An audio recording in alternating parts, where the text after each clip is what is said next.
আগে নির্বাচন নাকি সংস্কার তা নিয়ে চলছে নানামুখী আলোচনা। নির্বাচন নিয়ে রাজনৈতিক দলগুলোর মধ্যেও আছে মতবিরোধ। বিএনপি, জামায়াত কিংবা এনসিপি সব দলই ভিন্ন ভিন্ন অবস্থান ধরে রেখেছে। অন্তর্বর্তী সরকারের প্রধান উপদেষ্টা ডিসেম্বরে নির্বাচনের কথা বললেও এবার আগামী জাতীয় নির্বাচনের তারিখ নিয়ে সরকারের অবস্থান জানালেন প্রেস সচিব শফিকুল আলম। আমি যেটা 6 মাস আগে কইছি এখন ফলতাছে, কথাটা কিন্তু স্বপন কইছে, ফলতাছে কিনা আমি সবসময় কইছি। এরা ইলেকশন দিতে চায় না, জংনান করতে চায়, একটু পাওয়ারটা একটু খাটায় লই, কথাটা বুঝছেন না? না, ইলেকশনটা পৌষ মাসে আবার বেশি শীত পড়ছে, এবার ইলেকশনটা দেওয়া যেত না। এই বছরের ডিসেম্বরের মধ্যে জাতীয় সংসদের নির্বাচন অনুষ্ঠান করতে হবে। ডিসেম্বরের মধ্যেই বাংলাদেশের নির্বাচন দিতে হবে। ডিসেম্বরের মধ্যেই নির্বাচন হবে। ডিসেম্বরের মধ্যেই নির্বাচন সম্পন্ন হবে বলে আমরা তো ডিসেম্বরের মধ্যেই আগামী নির্বাচন দিতে হবে।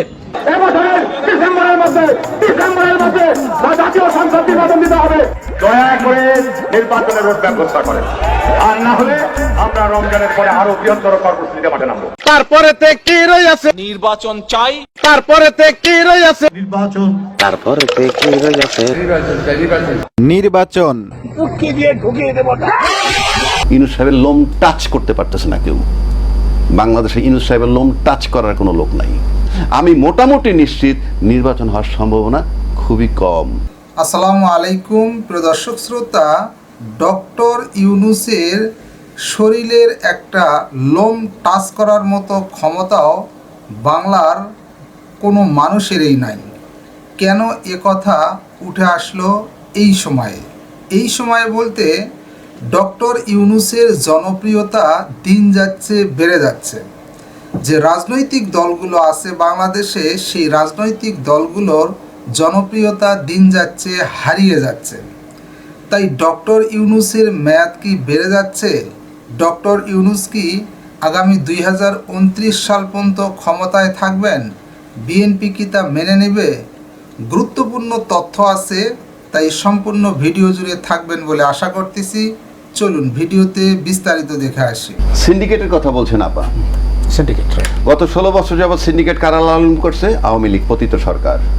মুন্সি সাহেব, উনি টিপু মুন্সি, উনি বলতেন যে সিন্ডিকেট আমরা কিছু করতে পারতেছি না, পরিষ্কার বলছে। আচ্ছা, প্রশ্ন হচ্ছে সেই আওয়ামী লীগ যখন পতিত হইল, আমি নিশ্চিত করে বলতে পারি সেই সমস্ত জায়গাগুলো খালি হয়ে গেছে। চাঁদাবাজি বলেন, সিন্ডিকেট বলেন, কিন্তু সেই শূন্যস্থান পূরণ করেছে কারা? This is my question. খালি নাই, পূরণ করেছে কারা? যারা শক্তিধর নিশ্চয় তারাই। আমার অত দরকার নাই তো, যারা পূরণ করেছে তাদের কাছে দেশ নিরাপদ কিনা। সিম্পল, আপনি একবার বুঝানেন কারা সিন্ডিকেট। দুই আসেন আইন শৃঙ্খলা বাহিনী, দুইটা কারণে সক্রিয় হবে আইন শৃঙ্খলা বাহিনী। Number one, if Yunus is removed, কালকে ইউনূস সাহেব ধাক্কা দা বাইর করে দেন, রাজ্জাকিরে বসান, সমস্ত প্রশাসন নামবে, আরামসে কাজ করবে। তাহলে কি আমি বেশি যোগ্য? নো, আমাকে ভর্তা বানাইতে পারবে প্রশাসন। এই জন্যে ইউনূস সাহেবের লোম টাচ করতে পারতেছে না কেউ।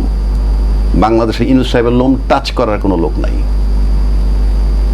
আমি যদি প্রধান উপদেষ্টা হই আর ইউনূস সাহেব যদি স্বরাষ্ট্র উপদেষ্টা বানায় রাখি, তাও একই কাজ হবে। His presence in the state is enough. আরেকটা যদি বলেন যে ইউনূস সাহেব থাকবে না, নির্বাচন হবে, ইউনূস সাহেব থাকবে অন্য কোন প্রক্রিয়ায়, রাষ্ট্রপ্রধানরে সরায় দেন, তাতে আইন শৃঙ্খলা বাহিনী কাজ করবে। কারণ আইন শৃঙ্খলা বাহিনী দেখতেছে অর্ধেক আমাদের আছে। কারণ গেজেট অফিসারের চাকরি যায় রাষ্ট্রপতির কলমের খোঁচায়, চাকরি অ্যাপয়েন্টমেন্ট হয় তার কলমের খোঁচায়। হি ইজ অ্যালাইভ, সে আছে। সুতরাং ভয় তাদের কম। আপনি চাকরিচ্যুত করতে পারতেছেন না, স্বাক্ষরটা কিন্তু রাষ্ট্রপতি করবে। এবং আমরা অতীত দেখছি যখন মাঠে মার্শাল মানে আর্মি নামে, তারপরে কাজ হয় না। This is first time. মেএসটিসি পাওয়ার দেওয়ার পরও যখন আর্মি কাজ করতে পারে না, দিস ইজ নাথিং, এটা আই ওয়াশ, সিগন্যাল আছে, করবা না, তা নাহলে হয় না কেন? মাই কোশ্চেন ফিনিশ নেই। এইবার আসেন আপনার 3টা চ্যাপ্টার। বাংলাদেশে ছাত্ররা বিদায় দিয়ে দিছে, ছাত্র আসে মেইনলি, তাদের ফোকাস সবাই একত্র হয়ে আইসে কি করছে, হাসিনাকে সরাই দিয়ে আমাকে বসায় দিল। বসায় দেওয়ার পর কি হইল? সেকেন্ড ধাপটা আসলো যে রাষ্ট্রপতিকে সরাইতে হবে, কারণ তো মসজিদের ইমাম না, আগেও বলছি এখনো বলছি। সে হলো দোসর। তাকে যখন অপারেশন করতে গেল, তখন একটা বড় দল বলল তাকে অপারেশন করলে সাংবিধানিক সংকট হবে। আমি আসমান দিয়ে বললাম, শেখ হাসিনার সরাইলে কি সাংবিধানিক সংকট হয় না? আপনি এখানে সাংবিধানিক সংকট হয়ে গেল। আমি তো এই রাজনীতিবিদের আই ক্যানট ফেইথ। বিপ্লব পরবর্তী আবার আসলে প্রশ্ন আসে কেন? হ্যাঁ, তাদের ঘাড় ধরে বের করে দিতে হবে। আচ্ছা, এরপর যখন এই ছাত্র একটা শক্তি হইল, এখন বিশাল শক্তি কিন্তু ছাত্ররা। কেন ছাত্ররা শক্তি সেটাও বলে দিচ্ছি। যেহেতু প্রশাসন মাঠে নাই, বাংলাদেশের সব রাজনৈতিক দল যেই ক্ষমতায় থাকুক, মাঠে তার রাজনৈতিক কর্মী কিন্তু থাকে। তার মানে রাজনৈতিক যে দলটা ক্ষমতায় যায়, তার মাঠের শক্তি তার কর্মী বাহিনী। ইউনূস সাহেবের সেটা নাই। তা আপাতত ইউনূস সাহেব না বললেও এই ছাত্ররা তার পক্ষে কাজ করবে। এই জন্য করবে, ইউনূসের নিয়োগকর্তা তারা। এক, দুই, প্রশাসন ইউনূস সাহেবের নন কোঅপারেট করে অ্যাবসোলুটলি। শেখ হাসিনা ওভারসিজ বৈশে বৈশে যখন বলছে 2 মাসে ফেলে দিব, পুলিশের উপর একটা আস্থা আসছিল পুলিশের, আমাদের উনি ফেরত আসতেছেন। 7 মাস পার হওয়ার পর কিন্তু পুলিশ কিছু নামতেছে মাঠে, হায় রে আল্লাহ, এ তো মহামিব মুসিবত, 2 মাসে তো কিছুই হয় নাই। তারপরে 25 তারিখে যে সেনাপ্রধান ভাষণ দিল, আমি মনে করি নতুন দল গঠন করার ব্যাপারে সেনাবাহিনী এটা অনুপ্রেরণা হিসেবে ছাত্রদের নেওয়া উচিত। লং রানে বলবে আপনার কথায় আমরা এই দল গঠন করছি। কেন? আপনি বলছেন স্বাধীনতার সার্বভৌমত্ব বিপন্ন হতে পারে এবং বলছেন যে আপনার কিছু করার থাকবে না। তো আপনি যখন কিছু করার থাকবে না, তখন আমার সমাজ গড়ে তুলতে হবে। সুতরাং এই ছাত্ররা সেই জন্য গড়ে উঠছে। এই কথা যদি বলে কিছু করার থাকবে না, আমি তো বলি এইটাই তাদের বলা উচিত। 2 নম্বর, শেষ পর্যায়ে চলে আসছি আমরা, সময় 2 নম্বর আসলে এখন বলছেন কারা কারা সংস্কার চায়, কারা কারা স্থানীয় নির্বাচন আগে চায়, কারা বিচার আগে চায়। ত্রিমুখী লড়াই হবে। এই ত্রিমুখী লড়াই কারণে আপনি ইউনূস সাহেব দেখবেন আজকে বিএনপির কথা বলছে, নির্বাচন হয়তো সংসদটাই আগে দিবে। কিন্তু এই ছাত্ররা যদি না মানে, আপনি কি করবেন? রাজনৈতিক অধিকার তার। কারণ আমি এই ছাত্র দল করব তা না, আমি মানসিকভাবে তাদেরকে সাপোর্ট করি। এই কারণে একটা ফ্যাসিস্ট সরকারের বিরুদ্ধে একটা রাজনৈতিক শক্তি দাঁড়াইছে। এছাড়া এক্সিস্টিং কোনো দলকে আমি সেভাবে দেখি নাই। সব দলের একত্র উচিত ছিল একটা জায়গায়, যে শেখ হাসিনার এবং ওই স্বৈরাচারের বিচারটা অন্তত করো। সেই একটা জায়গায় যদি একমত হইতো, এই ছাত্র দল গঠন করতে নাও পারতো। সুতরাং এই ছাত্র দল গঠন করার দায় ওদেরকে নিতে হবে, যারা এক্সিস্টিং দলগুলো ছিল।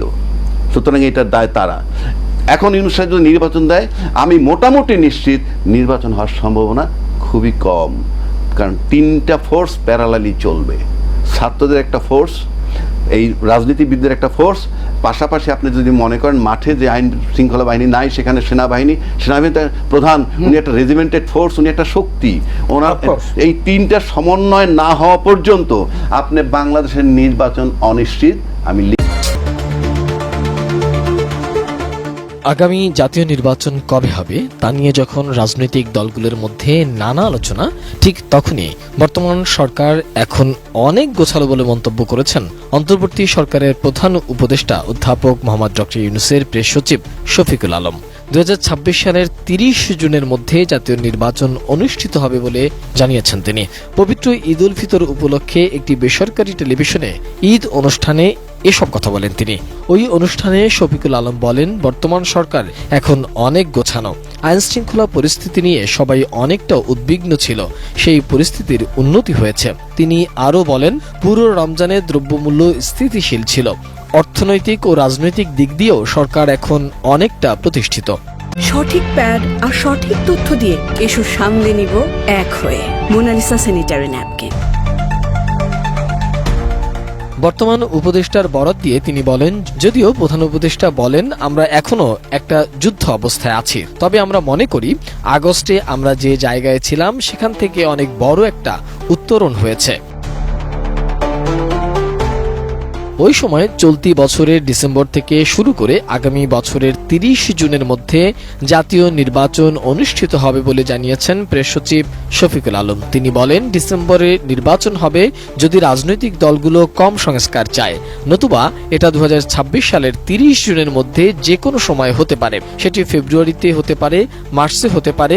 এটি দলগুলোর সঙ্গে আলোচনা করে বোঝা যাবে। আমাদের ডিসেম্বরের ইলেকশন করার মতো প্রস্তুতি আছে আর কি, আমরা যেটা ইলেকশন কমিশনাররা বলছি। তিনি আরও বলেন, তবে ডিসেম্বরের মধ্যে নির্বাচন আয়োজন করতে নির্বাচন কমিশনের সব ধরনের প্রস্তুতি রয়েছে। প্রধান উপদেষ্টার বিভিন্ন দেশে সফর নিয়ে প্রেস সচিব বলেন, প্রধান উপদেষ্টা যেখানেই যাচ্ছেন সেখানে নতুন বাংলাদেশের কথা বলছেন উনাদের লিডারদের সঙ্গে, এবং যেখানে যাচ্ছেন উনি ওই সব দেশের ব্যবসায়ীদের সঙ্গে কথা বলছেন, কেননা তারাই এসে এদেশে বিনিয়োগ করবেন। from Bangladesh, you can go anywhere you want because the ocean is in our backyard. So this is the opportunity that we want to take. And not necessarily it will be something you produce and sell it to the world. You can produce in Bangladesh, sell it to China too. Because it's a market which is easier, cheaper to produce it in Bangladesh, or it's easier, cheaper to produce it in China. That will be the question you'll be raising yourself. Mohammad সোহাগ বিশ্বাস, ATN news, Dhaka.